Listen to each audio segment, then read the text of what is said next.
à tous, on se retrouve comme chaque semaine pour la revue de presse numérique. C'est parti pour les faits marquants de cette semaine.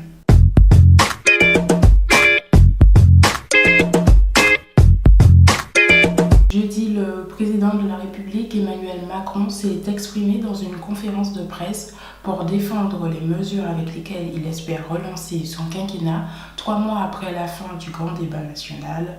Parmi les points abordés durant son allocution, Emmanuel Macron a confirmé la suppression de France Ô et la mise en place d'un droit à la différenciation pour les territoires d'outre-mer.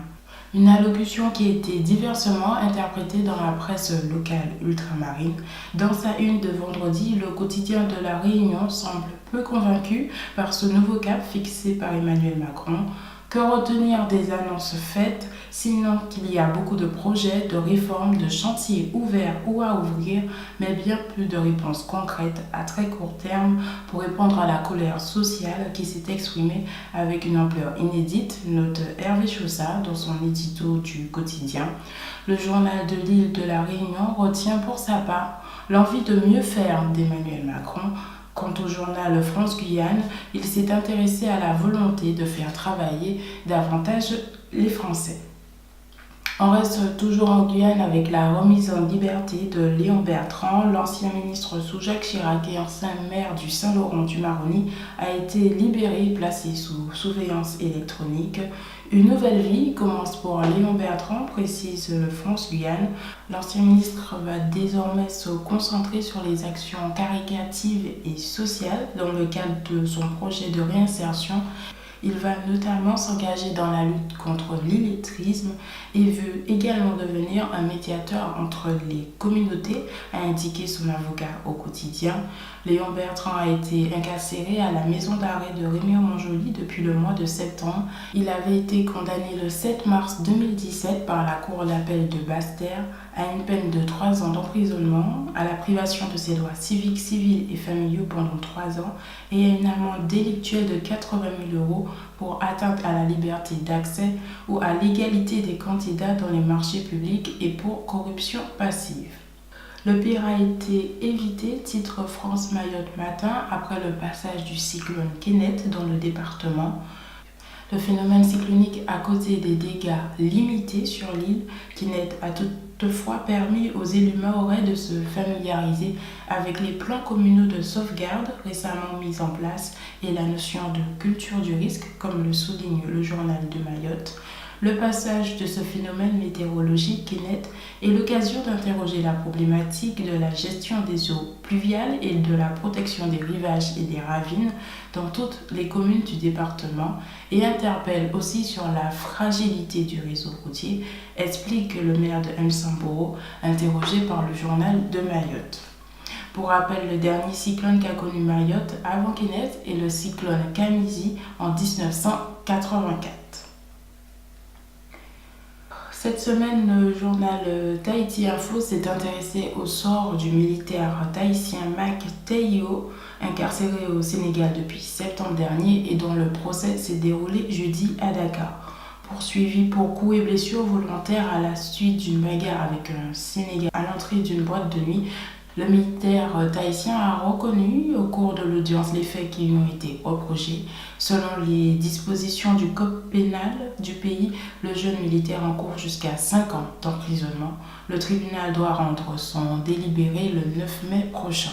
Les surveillants de la prison de Ducos en Martinique ont exprimé leur colère en milieu de semaine en bloquant le centre pénitentiaire durant plusieurs jours. Réunis en intersyndical, ils protestaient contre la fermeture des unités de prise en charge psychologique pendant les week-ends prolongés et le manque de personnel. Selon les syndicats, cette situation a conduit à une tentative de suicide d'un détenu. Ce dernier a avalé tous les médicaments prévus pour plusieurs jours d'un coup. L'intersyndicale compte notamment sur la venue de Nicole Belloubet, ministre de la Justice, en fin de semaine prochaine pour mettre à plat leur cahier de revendications. Après avoir vu une partie de sa dette effacée, Vallée Nouvelle-Calédonie a signé les premiers contrats du projet Lucie, un projet de traitement et de stockage des résidus à sec. Ce projet intègre une innovation permettant de stocker des résidus solides issus du procédé hydrométallurgique. Avec ce dispositif et son système d'assèchement des boues humides, le groupe brésilien Vale veut croire au développement du marché des batteries pour les véhicules électriques. Ces tout premiers contrats concernent les chantiers de génie civil, terrassement, de préparation de la route d'accès à la mine pour un début des travaux prévus courant mai-juin. Environ 600 millions de dollars ont été investis dans ce projet.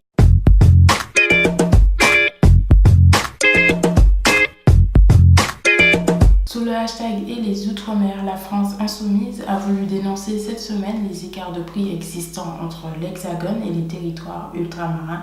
Dans une vidéo, la tête de liste pour les européennes Manon Aubry, qui était en déplacement aux Antilles dans le cadre de la campagne électorale, et sa colistière Karine Varas ont détaillé les écarts de prix entre Paris et l'île antillaise. Elles ont pu ainsi relever que le prix d'un litre d'huile varie entre 3,51 € et 4,65 €, celui d'un paquet de café entre 3,45 € et 6,80 €, celui d'un paquet de pâtes entre 64 centimes et 1,68 €. Le parti politique a aussi dénoncé l'insupportable relégation et a mis aussi en avant la situation alarmante de l'accès à l'eau potable en Guadeloupe, où les coupures sont journalières, mais aussi à Mayotte et en Guyane, où près de 20% de la population ne dispose pas d'eau potable à proximité de son domicile. Le lundi de Pâques, une famille qui souhaitait profiter de la plage de l'Anse des Rochers à Saint-François en Guadeloupe s'est vue refuser l'accès par une riveraine. Cette dernière a notamment justifié qu'il s'agissait d'une plage privée. Selon la mère de famille, la riveraine aurait prétendu que les locaux n'auraient pas droit de profiter de cette plage. Postée sur Facebook, la mésaventure de cette famille a été partagée plus de 6000 fois. La mairie de Saint-François a d'ailleurs réagi à cette affaire dans un communiqué. La municipalité a rappelé que la plage de l'Anse des Rochers conservait un caractère public. Certains internautes ont donc lancé une invitation à un barbecue géant sur les réseaux sociaux ce dimanche sur la plage de l'Anse des Rochers à Saint-François.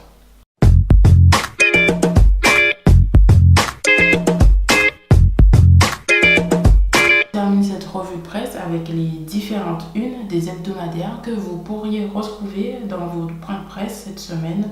Côté hebdo, Nouvelle Semaine en Guadeloupe s'intéresse dans son dernier numéro sur la bonne santé financière de la commune de Petit Canal. L'hebdomadaire consacre également un dossier sur le dispositif Convergence mis en place au sein de la prison de Basse-Terre. Tahiti Pacifique revient sur le dossier des terres rares avec le sujet Terres rares, un rêve encore possible. Les terres rares ont récemment refait parler d'elles à l'occasion de la réforme statutaire proposée par le gouvernement. En Nouvelle-Calédonie, l'hebdomadaire Demain en Nouvelle-Calédonie revient sur le nombre de listes déposées pour les prochaines élections provinciales. 25 listes sont en lice pour cette élection. Un signe, selon le journal, que ce scrutin attire autant les partis que des candidats. Mayotte Hebdo fait un focus cette semaine sur la place des écoles coraniques dans l'éducation des jeunes à Mayotte. Le journal s'intéresse sur l'avenir de ces madrasas dans une société mahoraise en pleine évolution. Enfin, le mensuel Memento à La Réunion consacre son dernier numéro de mai à l'habitat métissé de La Réunion.